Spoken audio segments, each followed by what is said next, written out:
అంటే సంవత్సర కాలం అయింది. మహిళల సమస్యలన్నీ పరిష్కరిస్తామంటూ అధికారంలోకి వచ్చారు. చాలా సమస్యలు వస్తున్నాయి. మానభంగాలు జరుగుతున్నాయి. ఎక్కడ కూడా స్టేట్మెంట్‌లకి తప్ప ఎక్కడ కూడా న్యాయం జరిగిన పరిస్థితి కనపడలేదు. మహిళగా మీరేం చెప్తారు? చంద్రబాబు నాయుడు గారి గురించి కొత్తగా చెప్పాల్సిందేముందండి. నేనే స్వయంగా 2014 నుంచి చూస్తూ ఉన్నాను. ఏ ఆడబిడ్డకు అన్యాయం జరిగినా, అత్యాచారం జరిగినా, లైంగిక వేధింపులకు గురి కాబడినా, హత్య కాబడినా సరే ఇమీడియట్‌గా అక్కడికి టీడీపీ శ్రేణులు వచ్చేస్తారు. గద్దల్లా వాలిపోతారు.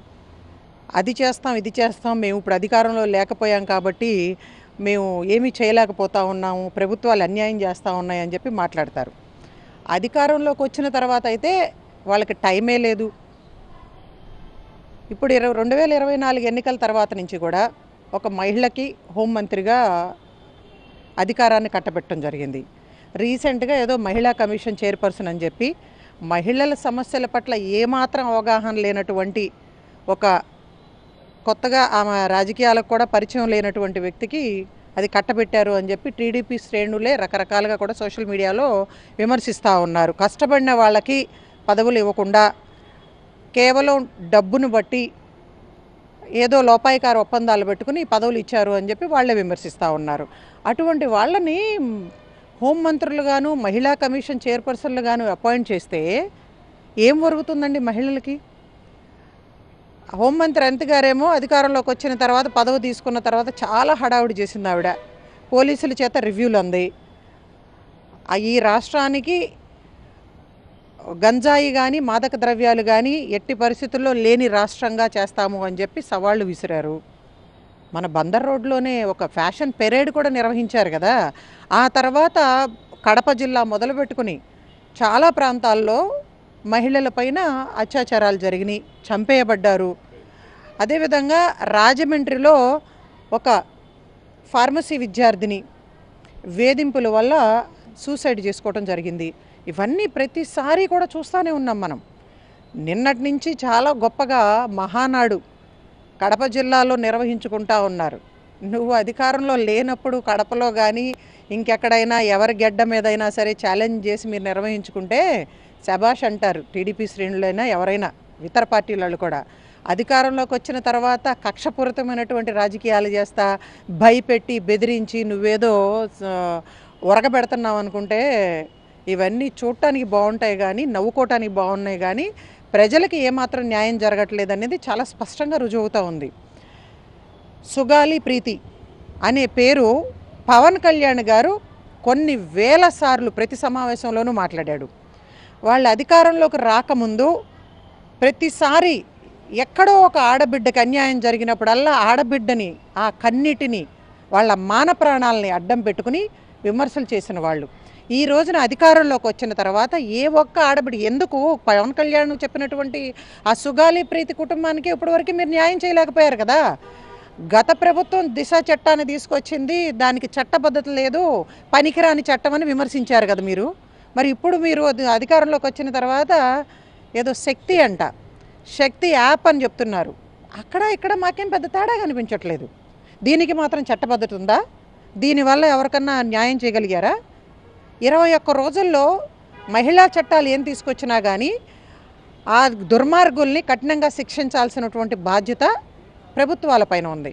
ఏ ఒక్కరికి న్యాయం చేయలేకపోతున్నారే. సరే, గత ప్రభుత్వం చేయలేదయా, ఈ ప్రభుత్వంలో మనమేం చేస్తూ ఉన్నాం, మీరు కల్పించండి, చట్టబద్ధత కల్పించండి, మీరు చట్టాలు తీసుకురండి. ఎందుకు అంతకుముందు ఉన్నటువంటి నిర్భయ చట్టాలు లాంటివన్నిటి కూడా అమలు చేయలేకపోతూ ఉన్నారే. కేంద్ర ప్రభుత్వాలు తీసుకొచ్చినవే కదా. ఈ కూటమి ప్రభుత్వం అధికారంలోకి రాకముందు చెప్పినటువంటి మాటలు కానీ ప్రగల్భాలు కానీ ఇప్పటి వరకు కూడా అధికారంలోకి వచ్చి సంవత్సర కాలం అయినా సరే ఏ ఒక్క హామీని కూడా సరిగ్గా అమలుపరచలేదనేది వాస్తవం. సూపర్ 6 గురించి మాట్లాడితే ఇప్పుడే కదా మేము అధికారంలోకి వచ్చింది అంటున్నారు. మరి మీరు చంద్రబాబు నాయుడు గారు, పవన్ కళ్యాణ్ గారు, మోడీ గారు విజయవాడ నడిబొడ్డు మీద అంగరంగ వైభవంగా ర్యాలీలు చేసి అధికారంలోకి వచ్చిన వెంటనే అమలు చేస్తూ ఉన్నారు కదా. మీరు అప్పుడేం టైం లిమిట్ పెట్టలేదుగా. మహిళలకు అత్యాచారం జరిగితే మరి ఇమీడియట్గా మేము సమస్య పరిష్కరిస్తూ ఉన్నారు. నిందితుల్ని పట్టుకుంటా ఉన్నారు, న్యాయం చేస్తూ ఉన్నారు. ఇప్పటివరకు ఏ ఫాస్ట్ ట్రాక్ కోర్టుని ఏర్పాటు చేయాలని చెప్పి మేము అనేకసార్లు డిమాండ్ చేసాం. మీరు కూడా ప్రతిపక్షంలో ఉన్నప్పుడు మాట్లాడారు. మహిళా సంఘాలని కన్సిడరేషన్లోకి తీసుకుని మహిళా సంఘాలతో చర్చలు చేసి ప్రజా సంఘాలు వీళ్ళందరినీ కూడా కూర్చోబెట్టి మాట్లాడి ఏ విధంగా మనం చట్టాలు రూపొందించాలి, ఏ విధంగా మనం మహిళలకి న్యాయం చేయగలుగుతామని చెప్పి ఇప్పటివరకు కూడా మాట్లాడింది లేదు. 2014 అధికారంలోకి వచ్చిన తర్వాత మాకు బాగా గుర్తుంది, మహిళా సంఘాలకు ప్రజా సంఘాలకు చెందినటువంటి మహిళా ప్రతినిధులు చంద్రబాబు నాయుడు గారు అపాయింట్మెంట్ ఇచ్చి కలవటానికి వెళ్తే కూడా కేసులు కట్టినటువంటి సందర్భాలు నిన్న మొన్నటి వరకు కూడా కోర్టుల చుట్టూ తిరుగుతూ ఉన్నారు. సో ఇప్పటివరకు ఎవరికి కూడా కనీసం అపాయింట్మెంట్ ఇచ్చింది లేదు. పైగా మహిళా కమిషన్ చైర్పర్సన్ అపాయింట్ అయిన తర్వాత నాకేమీ తెలియదు, దీన్ని ఎలా హ్యాండిల్ చేయాలో నాకు తెలియదు, మహిళా సంఘాల ప్రతినిధులు కొంతమందిని ఆహ్వానించి మీరందరూ కూడా నన్ను గైడ్ చేయాలి అని చెప్పి మాట్లాడిందంట. మరి ఆ తర్వాత ఇమీడియట్గా సమావేశం ఎక్కడ ఏర్పాటు చేశారు మీరు పార్టీకి సంబంధించినటువంటి కార్యక్రమాలు సంబరాలు చేసుకోవటానికే మీకు టైం సరిపోవట్లేదు. ఈ రోజున మీతో మాట్లాడకముందు ఒక ప్రకటన చూశాను. మహానాడు వేదికగా ముఖ్యమంత్రి చంద్రబాబు నాయుడు గారు సోషల్ మీడియాలో ఏ ఆడపిల్లనైనా సరే వేధిస్తే, అసభ్యకరంగా పోస్టులు పెడితే ఊరుకునేది లేదు అని చెప్పి హెచ్చరించాను అని చెప్పి.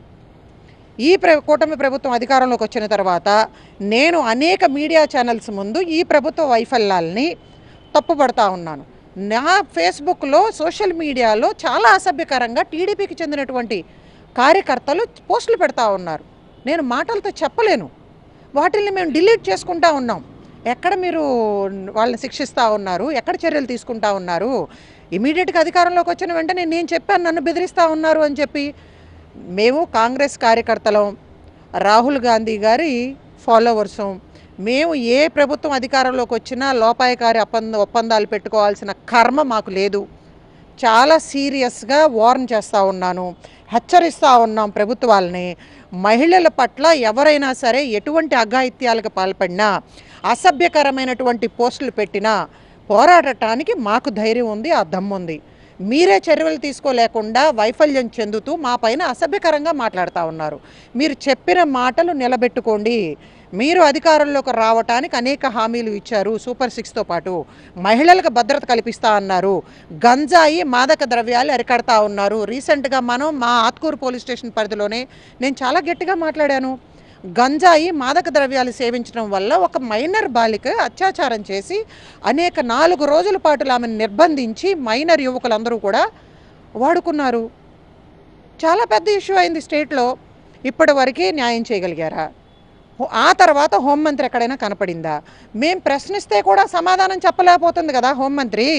మాతో పాటు గత ప్రభుత్వం అధికారంలోకి ఉన్నప్పుడు అనేక వేదికల మీద సమావేశాల్లో పాలు పంచుకున్న ఆవిడ, మాకు స్వయంగా ఆవిడే ఫోన్ చేసి ప్రభుత్వం వైఫల్యం చెందింది, జగన్మోహన్ రెడ్డిని ప్రశ్నించాలి రమ్మని ఆహ్వానించినటువంటి ఆవిడ ఈ రోజున ఎందుకు మాతో మాట్లాడటానికి టైం లేదు అని కూడా సూటిగా ప్రశ్నిస్తూ ఉన్నాను.